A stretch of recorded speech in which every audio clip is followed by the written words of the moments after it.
kalau misalkan ini menarik loh jadinya. Kalau dia tidak bisa berarti apakah bisa ngambil darah orang atau memang wajib darah sendiri? Oke. Jadi gini, kegunaan PRP ya kan, itu walaupun dia luas sekali tapi hanya menggunakan darah diri sendiri. Darah diri sendiri ya dokter ya. Jadi tidak boleh menggunakan darah orang lain tuh nggak boleh. Atau misalkan menggunakan saya gunakan dana donor dari PMI gitu misalnya, itu nggak boleh. Nggak boleh ya dokter ya. Nggak boleh. Jadi karena syaratnya tadi karena syaratnya tadi dokter yang saya garis bawahi adalah dia tidak boleh kurang dari 1 jam mulai dari diambil darahnya sampai disuntikan kembali.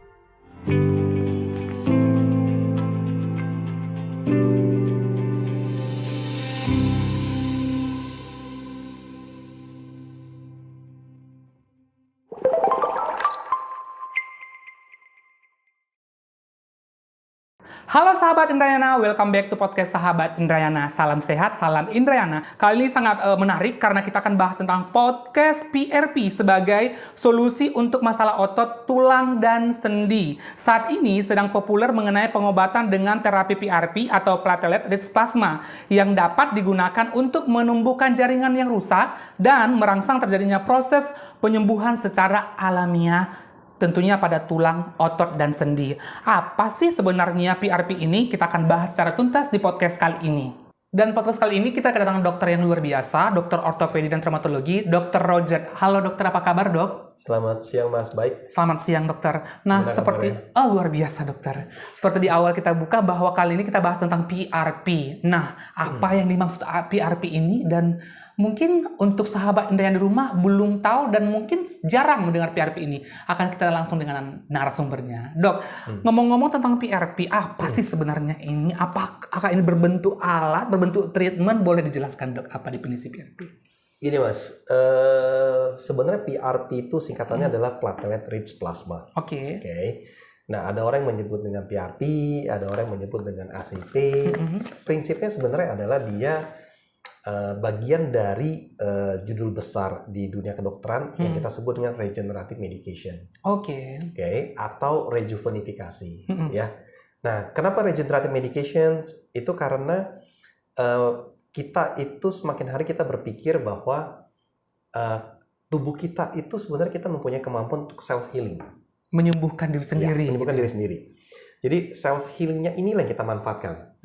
Gitu loh. Contohnya gini, pernah nggak sahabat Indrayana berpikir ya, misalkan kita itu potong rambut, kok rambut kita tumbuh sih? Potong kuku bisa tumbuh lagi gitu, bener kan? Iya kan? Dan rambut dipotong tumbuhnya rambut. Iya betul sekali. Kuku dipotong tumbuhnya kuku, nggak tumbuh yang lain kan? Iya. Betul nggak? Betul. Iya kan? Nah ternyata kita itu memang punya kemampuan untuk self healing. Nah self healing itulah yang kita manfaatkan, yang kita sebut dengan PRP. Itu dulu konsepnya, prinsipnya. Nah judul besar yang lain itu adalah sebenarnya kita berbicara tentang stem cell. Nah stem cell itu mungkin sebuah paradigma atau sebuah slogan yang lebih populer ya. Orang hampir semua orang tahu, oh stem cell. Lebih populer lah. Nah ini semua adalah bagian dari rejuvenification atau regenerasi medication. Gitu. Yang seperti sekarang juga berkembang ya dok, anti-aging atau lain sekitarnya. Terus ada juga untuk kulit, untuk tulang dan termasuk PRP ini adalah salah satu treatment nih untuk hal tersebut. Menarik ya dokter. Karena memang kalau saya sendiri belum pernah dengar ya, apakah jarang membaca atau tidak, mungkin ini apakah ini baru di dunia kedokteran atau seperti apa dokter? Sebenarnya teknik PRP itu sebenarnya sudah lama mas. Sudah lama ya dokter. Jadi teknik PRP pertama kali diciptakan tuh sekitar tahun 70-80-an ya. Sudah lama sekali sebenarnya. Dan awal sejarahnya itu adalah dia diciptakan tuh untuk jantung dulu awalnya. Dan dari penelitiannya tuh tidak bagus, kemudian baru mulai populer itu setelah dipakai di lutut. Jadi di ortopedi. Jadi untuk menumbuhkan cartilage atau jaringan tulang rawan yang rusak karena faktor usia, faktor trauma ataupun faktor olahraga. Nah, jadi diharapkan dia bisa menumbuhkan. Nah, kemudian dia karena saking populer dan hasilnya bagus, semakin populer, semakin dipopulerkan oleh bidang kulit. Betul. Yang sekarang juga populer ya dokter. Sangat populer sekali dokter kulit sekarang. Saya rasa mungkin bukan cuma dokter kulit ya, salon kecantikan pun sekarang mulai banyak mengerjakan PRP, injeksi PRP. Kalau zaman dulu itu mereka mengerjakan injeksi botox. Nah, sekarang itu mulai popularitasnya mulai agak menurun. Kenapa? Karena botox itu salah satu jeleknya kan memberikan wajah seperti bekas dari botox. Boneka. Jadi kaku gitu loh. Maskulin kaku dia. Nah, PRP tidak. Gitu loh. Nah, kemudian bagian kulit, bidang kulit itu kemudian membuat sebuah slogan itu yang mereka sebut dengan anti-aging. Gitu loh. Nah, itu lebih catchy ya di telinga daripada rejuvenation. Dan lebih gampang lebih kali enak, ya, gitu lebih kan? enak didengar. Di lidah lebih enak ngomongnya anti-aging, gitu kan, daripada regeneration. Itu kan lebih enak ya. Gitu. Jadi, nah itu kemudian dipopulerkan lah oleh dokter-dokter kulit ya dan bidang-bidang kecantikan. Nah, di ortopedi sendiri itu kegunaan PRP itu sendiri sebenarnya cukup luas. Jadi yang paling utama itu pakai untuk cartilage, Mas. Jadi untuk menumbuhkan jaringan-jaringan yang rusak pada tulang rawan sendi. Kemudian untuk mereka-mereka pada cedera olahraga gitu loh, tendonnya putus dan sebagainya. Dan bahkan itu sekarang dipakai juga untuk bidang-bidang kayak misalnya habis operasi, post operasi, untuk mempercepat healing proses, itu kita pakai PRP. Nah, yang muncul pertanyaan berikutnya adalah dokter, PRP ini semaksimal mana bisa digunakan dan kapan digunakan, mungkin lebih indikasinya untuk apa, dan sebelum ke indikasi mungkin orang bingung, Dok, PRP ini apa gitu ya. Lebih ke situ sih, Dok ya. PRP itu sebenarnya gini, Mas. PRP itu adalah sebuah plasma, sesuai dengan namanya adalah platelet rich plasma. Jadi prosesnya adalah kita mengambil darah pasien sendiri ya, dokter ya. Dari darah vena kita ambil, kemudian kita campurkan dengan reagen dan kita proses. Nah, begitu setelah kita proses, nanti di tabung itu akan terpisah. Jadi antara sel plasma yang berwarna kuning jernih, kemudian ada sel darah putih atau leukosit, dan ada sel darah merah atau hemoglobin. Nah, sel darah putih dengan sel darah merahnya kita nggak pakai. Yang kita pakai hanya jaringan yang berwarna kuning jernih. Itulah yang kita sebut dengan plasma.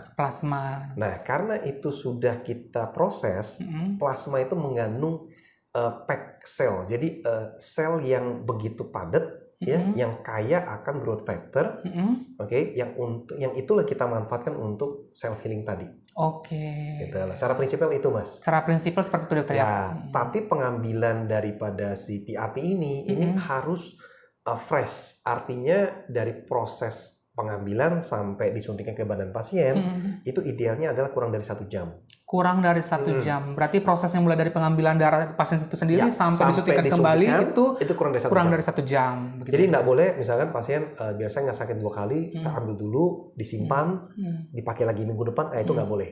Nah, karena kemampuan dari selnya itu sendiri semakin menurun. Gitu loh. Jadi kita nggak pakai. Biasa kita pakai ada fresh. Pertanyaan yang sangat menarik dari penjelasan dokter adalah apakah semua darah pasien atau misalkan pasien dengan misalkan ada darah gangguan pada darah atau mungkin darahnya nggak bisa digunakan, apakah bisa menggunakan PRP ini atau bagaimana, dokter? Secara prinsipal semua pasien dengan segala penyakit itu kita bisa pakai, Mas. Karena gampangnya gini, Mas. Apakah pasien diabetes itu kena flu nggak sembuh? Bisa sembuh, dok. Sembuh kan? Iya kan? Sesimpel itu aja gitu loh. Apakah pasien dengan misalkan hepatitis B kena luka potong, kena luka pisau, lukanya nggak menutup? Menutup, tetapi dia membutuhkan waktu dan proses lebih lama daripada yang normal. Artinya tapi kan membaik, menutup. Betul kan? Artinya bahwa siapapun kita itu, kita mempunyai self healing. Betul ya? Betul sekali. Terlepas daripada dia sudah mempunyai komorbid apapun. Even pasien dengan leukemia pun dia bisa sembuh. Nah, hanya memang ada satu penyakit yang tidak bisa, yaitu adalah HIV. Ya kan? Karena dia adalah penurunan daripada kemampuannya. Kemampuan dari daya tahan tubuhnya. Gitu loh. Jadi dia gampang sekali terkena infeksi dari luar. kalau misalkan ini menarik loh jadinya. Kalau dia tidak bisa berarti apakah bisa ngambil darah orang atau memang wajib darah sendiri? Oke. Jadi gini, kegunaan PRP ya kan, itu walaupun dia luas sekali tapi hanya menggunakan darah diri sendiri. Darah diri sendiri ya dokter ya. Jadi tidak boleh menggunakan darah orang lain tuh nggak boleh. Atau misalkan menggunakan saya gunakan dana donor dari PMI gitu misalnya, itu nggak boleh. Nggak boleh ya dokter ya. Nggak boleh. Jadi karena syaratnya tadi karena syaratnya dari dokter yang saya garis bawahi adalah dia tidak boleh kurang dari 1 jam mulai dari diambil darahnya sampai disuntikan kembali ya. Begitu ya dokter. Dan ya. harus menggunakan darah diri sendiri. Gitu. Jadi nggak boleh menggunakan darah saudara, ya kan, ayah ibu, orang tua nggak boleh. Walaupun sama golongan darahnya gitu. Walaupun sama golongan darahnya. Oke, berarti clear ya. Memang harus menggunakan darah sendiri dengan waktu yang tadi yang dokter jelaskan. Keunggulannya apa dok sehingga PRP ini terlihat istimewa daripada treatment yang lain? Oke. Salah satu keistimewaan dari PRP adalah karena dia menggunakan sel darah sendiri, ya. Yang pertama itu adalah hampir tidak ada penolakan. Karena dari badan kita sendiri. Jadi tidak ada reaksi alergi, tidak ada reaksi-reaksi negatif. Karena seringkali pasien mau nanya efek samping kan? Nah, efek samping negatifnya sama sekali tidak ada. Karena dari darah dirinya kita sendiri. Oke, itu salah satu keuntungannya. Keuntungan kedua adalah dia mempunyai kemampuan regenerasi, Mas. Jadi dia bisa memperbaiki dirinya sendiri. Karena dia kaya akan kita sebut dengan growth factor. Oke, jadi makanya kenapa cartilage itu bisa tumbuh, ya kan? Kemudian di kulit itu pori-pori mengecil gitu. Kalau bahasa orang dokter kulit itu lebih glowing, wajah lebih glowing dan sebagainya, tanpa efek samping yang berarti, gitu loh. Nah tadi dokter sempat menyinggung bahwa ada growth factor. Growth factor apa yang dokter maksudkan di sini gitu? Khususnya pada PRP ini untuk proses penyembuhan tulang, boleh dijelaskan nggak dok? Oke, gini. Semua yang tumbuh, manusia kita kan makhluk hidup ya. Betul. Artinya segala sesuatu yang tumbuh itu membutuhkan healing, gitu loh. Nah, setiap kali kita healing atau kita bertumbuh, kita membutuhkan namanya hormon, yaitu growth factor, growth factor hormon. Nah, growth factor itu yang kemudian tercoding atau apa istilahnya? Sudah dikode demikian rupa sehingga dia sel misalkan segini, sel darah merah menjadi sel darah merah, sel darah putih menjadi sel darah putih, kulit menjadi kulit, tidak sebaliknya, tidak kulit jadi darah atau sebaliknya. Nah itu di-coding semua di growth factor. Nah dengan adanya growth factor yang kita tingkatkan dengan PEG, tentu kemampuan healing dia akan semakin meningkat. Gitu loh. Nah itulah yang kita kejar. Makanya kenapa misalnya gini, luka yang diberikan dengan PRP dengan tanpa diberikan PRP akan lebih cepat healing luka yang diberikan PRP versus yang tidak diberikan PRP. Pasien-pasien dengan pasca operasi ya yang diberikan PRP, itu akan lebih cepat healingnya daripada yang tidak diberikan PRP. Jadi memang sangat membantu. Jadi dia bisa satu untuk regenerasi, kedua dia untuk mempercepat proses healing, ya. Dan ketiga ini yang dipakai atlet juga untuk mengurangi risiko cedera. Gitu. Jangan lupakan bahwa atlet-atlet profesional itu mereka secara rutin menggunakan PRP. Walaupun sekarang ya sudah mulai berkembang lagi mereka menggunakan stem cell. Gitu loh, stem cell. Tapi secara prinsipalnya sama. Wah luar biasa ya sahabat Indrayana bahwa PRP ini sangat berfungsi untuk regenerasi, untuk juga mempercepat proses healing dan banyak digunakan atlet-atlet profesional untuk menjaga risiko tadi cedera ya dokter ya.